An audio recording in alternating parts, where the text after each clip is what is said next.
शाहीन अफरीदी, बाबर आजम, रिजवान, ये सारे नीचे आ गए हैं बी में। कैटेगरी क्योंकि उड़ गई है। यही हरकतों की वजह से ना लोगों आप पैसे और जेन्युइन हंसी आ गई है मुझे।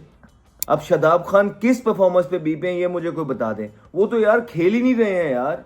मैं पता नहीं पढ़ा था, आखिरी नाम ही था शायद उसका, नहीं सुफियान मुकीम का आखिरी नाम आया था। मसला क्या है कि क्यों नहीं आप एक एल्गो पकड़ सकते, क्यों नहीं आप एक रिदम के साथ आगे बढ़ सकते। फिर साइम अयूब को आपने बी दे दिया है, वो सी में भी आ सकते थे। फिर लोग इसीलिए छोड़ छोड़ के चले जाते हैं। कोई इंग्लैंड चला जाता है, कोई यूएसए चला जाता है, कोई यूएई आ जाता है। वो कहते हैं कि यहाँ पे मेरिट नहीं है। आपको पता है कि आपने स्टैंड लिया, आपको बाहर कर दिया जाएगा। यही है ना, सिस्टम का हिस्सा बनना चाहते हैं ना आप। आपके बड़े भी सारे यही कहते थे। सुफियान मुकीम है, उसको आपने डी में फेंका हुआ है, आप उसको सी में लेके आ सकते थे आराम से। खाओगे, लड़ोगे, तो यही हिसाब है आपका। तो पाकिस्तान ने टीम अनाउंस करने के फौरन बाद ही सेंट्रल कॉन्ट्रैक्ट भी अनाउंस कर दिया, और सेंट्रल कॉन्ट्रैक्ट भी डिसेंट अनाउंस किया है। जो बनता था उसी तरह का अनाउंस किया है। पहले कर देना चाहिए थी बहुत सारी चीज़ें, लेकिन चलें, देर आ रहे हैं दुरुस्त आ रहे हैं। जिस तरह हमने पहले भी कहा कि भरपूर मौके दिए गए प्लेयर्स को कि कहीं ना कहीं वो परफॉर्मेंस करके अपनी जगहें, स्पॉट को जो है वो सिक्योर करें। लेकिन परफॉर्मेंसेस निकल के नहीं आ रही थी। टीम 9वें नंबर की टीम बन के रह गई है। तीनों फॉर्मेट में टीम का बुरा हाल है।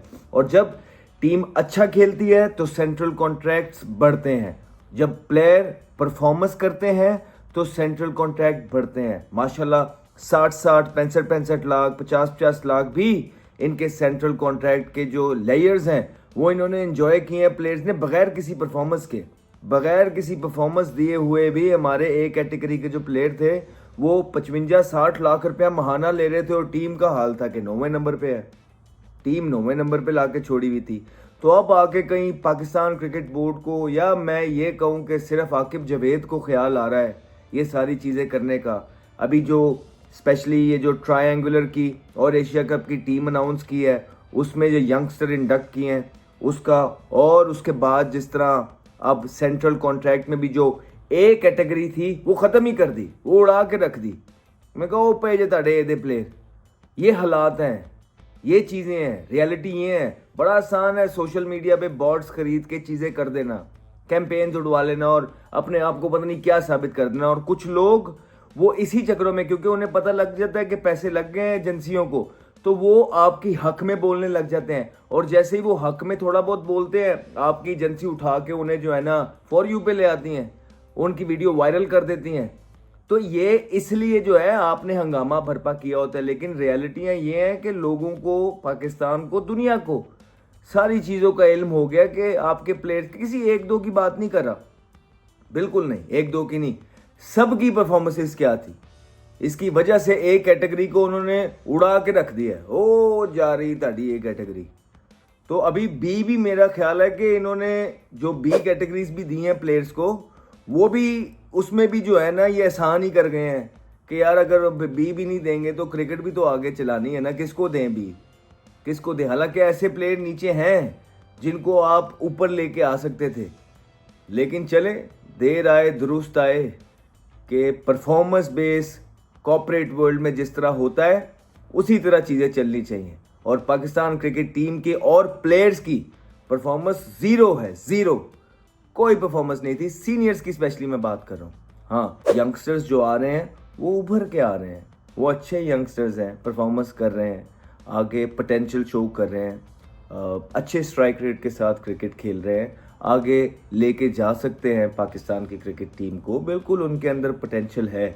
लेकिन सीनियर्स ने जहां ला के पाकिस्तान क्रिकेट को खड़ा कर दिया है, बड़ा दुख होता है, बहुत दुख होता है। और फिर कैंपेन्स भी चलवाते हैं, सुरखरू, इस तरह ये सुरखरू हो जाएंगे या जो आप लोगों ने किया है वो दुनिया भूल जाएगी।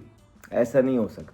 तो शाहीन अफरीदी, बाबर आजम, रिजवान, ये सारे नीचे आ गए हैं बी में। कैटेगरी क्योंकि उड़ गई है तो ये बी में आ गए, इनको और नीचे कर दिया वहाँ पे, ठीक है कि नहीं, नीचे आ गए हैं।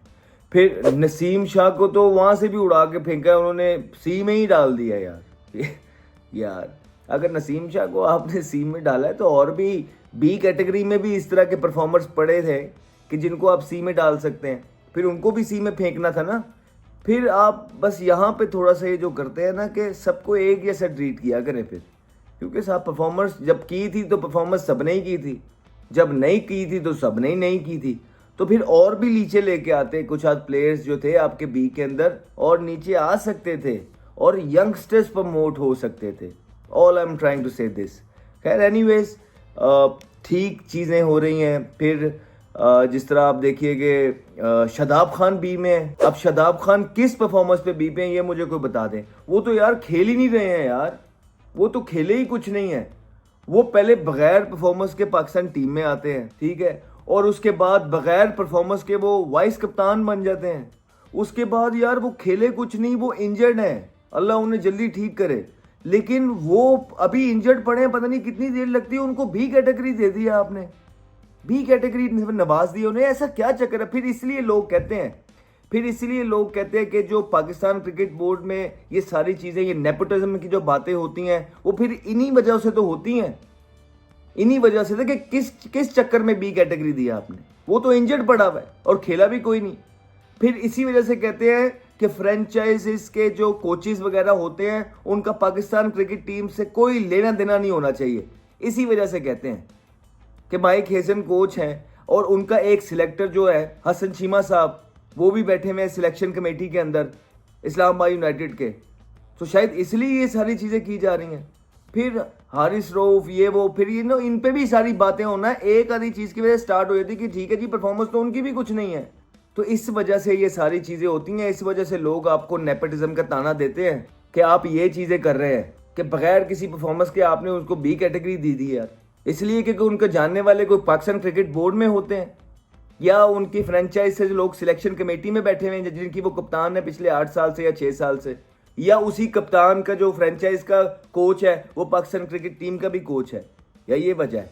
तो बताइए ना फिर यार, ये ज्यादती है, ये गलत चीज़ है। जो आप ठीक चीज़ करते हैं हम उसको ठीक कहते हैं, जो आप गलत चीज़ करते हैं हम उसको गलत कहते हैं। और आपने यहाँ पे फिर फेवरेटिज्म किया है, फिर फेवर दी है, फिर नेपोटिज्म की है, फिर आपने ये सारी चीज़ें की है।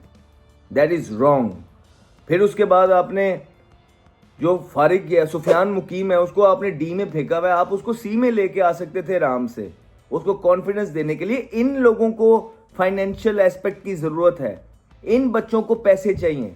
ये बच्चों ने स्टेबल होना है। जितना ये स्टेबल होंगे उतना ये मेंटली फ्री होकर मुल्क के लिए अच्छा खेल सकते हैं। तो आपने उसको डी में डाला हुआ है, उसको ऊपर लेके आना था जिसको ज़रूरत है पैसों की, ताकि वो अच्छा परफॉर्म कर सके। तो ये चीज़ें गलत हैं। हसीबुल्ला को आपने बाहर कर दिया, बगैर अच्छा खासा कीपर है, अच्छा खासा बैट्समैन है, अच्छी खासी परफॉर्मेंसेस की हुई है। बलूचिस्तान का एक ही प्लेयर अल्लाह अल्लाह करके निकल के आया है। पहले उसको क्वेटा ग्लैडिएटर नहीं खिलाता था, बल्कि उसने तो किसी को नहीं खिलाया, कोई नहीं बनाया बलूचिस्तान से। वो खुद अपनी मेहनत करके जो है ना, वो बच्चे ने अपना नाम कमाया है। हसीबुल्ला का आपने बड़ी ज्यादती की है उसके साथ। एक तो आप खिला नहीं रहे, चले ठीक है नहीं खिला रहे, हारिस के साथ आप जा रहे हैं, चले समझ आ रही है, साथ साथ तो रखना था यार। अच्छा कीपर है, अच्छा बैट्समैन है, ऐसा क्या हो गया कि आपने उसको सेंट्रल कॉन्ट्रैक्ट से भी फारिग कर दिया? फिर लोग इसीलिए छोड़ छोड़ के चले जाते हैं। कोई इंग्लैंड चला जाता है, कोई यूएसए चला जाता है, कोई यूएई आ जाता है। वो कहते हैं कि यहाँ पे मेरिट नहीं है। तो आपने इन बच्चों को साथ लेके चलना था जिन्होंने आपकी डोमेस्टिक क्रिकेट को 4 चांद लगाए हैं। डोमेस्टिक खेलते हैं, वहाँ परफॉर्मेंस करते हैं। ये लोग चले जाएंगे तो आपके जो 6-8 प्लेयर रह गए हैं तो फिर क्या करेंगे आप?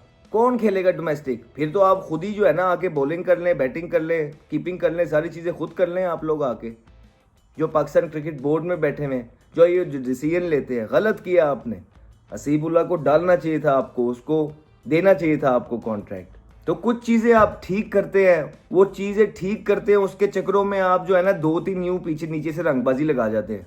ये रंगबाजियाँ वाले, नौसरबाजी वाली चीज़ें आप लोग छोड़ते ही नहीं है, निकलती ही नहीं है आपके अंदर से। एनीवेज ये है पाकिस्तान टीम के सेंट्रल कॉन्ट्रैक्टेड अनाउंस हुए हैं अभी, जिसमें से कुछ चीज़ें ठीक हुई हैं, कुछ चीज़ें बिल्कुल क्लूलेस चीज़ें हुई हैं। 8 मोहम्मद अब्बास है, वो एक मैच खेलता है 1 साल के अंदर, आपने उसको भी नवाजा हुआ है यार। वो तो काउंटी खेल रहा है, चीज़ें कर रहा है, पैसे कमा रहा है। अगर उसकी ज़रूरत पड़ गई आप मोहम्मद अब्बास को बुला लेना, अच्छा बॉलर है। अगर उसकी कंडीशन आ गई, कहीं समझ आई, आपकी टेस्ट तो है भी दमिश्क में जाके, पता नहीं कब है, 1900 में जाके आपके टेस्ट मैचेस हैं।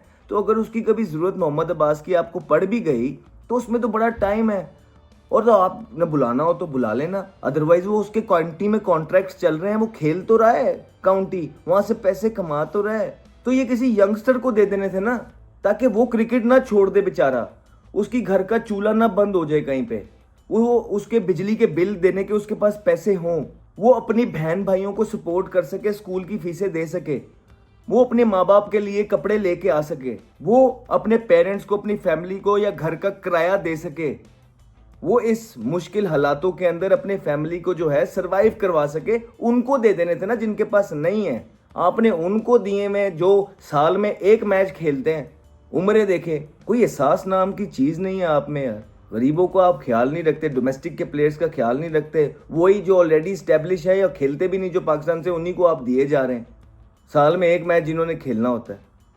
फिर करनी अल्लाह की ये है कि हमारे टेस्ट के कप्तान का डी कैटेगरी है, ठीक है, और कप्तान है वो हमारे टेस्ट टीम के तो यही तो है, और क्या है मतलब, और क्या कर रहे हैं, यही तो हम बात कर रहे हैं कि यार कि क्यों करते हो फिर ऐसी हरकतें, क्यों बनाया है, फूक दो अब, या उसको ऊपर ले जाते कहीं पे यार। खुद ही जो है ना लाफिंग स्टॉक बनते हैं आप लोग दुनिया की क्रिकेट में जो है ना, फिर यही हरकतों की वजह से ना लोगों पे हंसे, और जेन्युइन हंसी आ गई मुझे ये वीडियो पे नहीं आई, जेन्युइन आ गई। तो यार उसको अपने डी में जो रखा हुआ है, वो टेस्ट टीम का कप्तान है, आप उसको ऊपर ले जाओ कहीं पे लेके जाना है तो। सॉरी यार सॉरी, मैं पता नहीं पढ़ा था, आखिरी नाम ही था शायद उसका, नहीं सुफियान मुकीम का आखिरी नाम आया था लिस्ट में, तो वो पहले था। तो ये डी कैटेगरी है। सेंट्रल कॉन्ट्रैक्ट एक ऐसी चीज़ होती है जिसपे बड़ी सिफारिशें भी लगती हैं, जिस पे लाइकिंग डिसलाइकिंग भी होती है, जिसमें जो ये लोग बना रहे होते हैं ना, वो भी अपने यार दोस्तों को जो है ना एडजस्ट करवाने की कोशिश करते हैं। ये बड़ी बातें होती है, ऐसे नहीं है कि बस प्रोसेस यूं हुआ और सारा कुछ 3D हो गया जी भाई, ये परफॉर्मेंस कंप्यूटर पे आ रही है, कंप्यूटर के हिसाब से चीज़ें चलती हैं, नहीं, गेमें डल जाती हैं, और वो हमें देखने को मिली हैं। आप देख लें कि शदाब बी में है, आप देख लें पाकिस्तान का कप्तान बनाया हुआ है उसको, शान मसूद को, तो या तो वो गलत बनाया हुआ है कप्तान उसे, या तो ये डी कैटेगरी गलत है उसकी, फिर दोनों में से एक तो है ना। फिर सुफियान मुकीम को आपने डी में रखा हुआ है, फिर नसीम शाह को आपने, परफॉर्मेंस नहीं है हम मान रहे हैं, लेकिन फिर ऊपर से बी में से भी नीचे लेके आए ना सबको, 2-3 को और लेके आना था सी के अंदर। फिर साइम अयूब को आपने बी दे दिया है, वो सी में भी आ सकते थे, ठीक है। तो ये प्लेयर है, कुछ प्लेयरों को आपने ज़बरदस्ती जो है ना बी दिया है, और कुछ प्लेयरों को आपने डी दे दिया, और कुछ प्लेयरों को जो बाहर कर दिया। बहुत आई डोंट नो कि क्या पीछे थ्योरी होती है क्या नहीं होती है। एक चीज़ ठीक करते हैं तो हर चीज़ में क्या मसला क्या है कि क्यों नहीं आप एक एल्गो पकड़ सकते, क्यों नहीं आप एक रिदम के साथ आगे बढ़ सकते, क्यों नहीं आप सारे ही काम ठीक कर सकते कि नहीं यार एक तैयार कर ले, नहीं जी हमने नहीं सुननी, हम हर चीज़ जो है ना ये मेरिट पे करेंगे, नहीं कर ही नहीं। पता नहीं क्या मजबूरियाँ होंगी आप लोगों की भी, समझ से बाहर है। कितना प्रेशर होता होगा कि आप लोग ना ही नहीं कर पाते। मजबूरियां ये होती होंगी, आपको पता है कि आपने स्टैंड लिया, आपको बाहर कर दिया जाएगा, यही है ना, सिस्टम का हिस्सा बनना चाहते हैं ना आप। आपके बड़े भी सारे यही कहते थे कि सिस्टम का हिस्सा बनना चाहिए, और वो ऐसे ही बना जाता है कि हर चीज़ पे खाओगे लड़ोगे, तो यही हिसाब है आपका। तो हर चीज़ पे कोई ओपिनियन है ही नहीं आप लोगों की। पता नहीं इतने टेस्ट मैचेस खेल के आप लोग जो है ना बैठे हुए सीटों पे बैठे होते हैं, और जहाँ पे मौका आता है बच्चों के लिए कुछ कर सकते हैं, आवाज़ कोई नहीं, गायब है भीगी बिल्ली की तरह। पहले तो फिर कहीं ना कहीं नज़र आ जाते थे, बिल्कुल गायब बैठे हुए चुप होके। जो थोड़े बहुत डिसीजन ले भी रहा होगा वो आकिब जवेद ही ले रहा होगा, लेकिन फिर वो आकिब भाई, क्योंकि अगर आकिब जवेद ले रहे हैं तो फिर ये भी चीज़ें देखनी थी उन्होंने कि किस तरह शदाब बी में है, किस तरह मुकीम डी में है, किस तरह जो है ना कप्तान जो है ना उनका वो डी के अंदर है टेस्ट का, किस तरह हसीबुल्ला को फारिग कर दिया। तो ये सारी चीज़ें थी, देख लें। बाकी ओवरऑल एक चीज़ अच्छी हुई है कि एक कैटेगरी ख़त्म कर दी है, बिल्कुल ठीक किया है। जो पाकिस्तान की परफॉर्मेंसेज हैं यही बनता था the best. And he's got pumped for a big one. Talented young man, Ahmed Shahzad.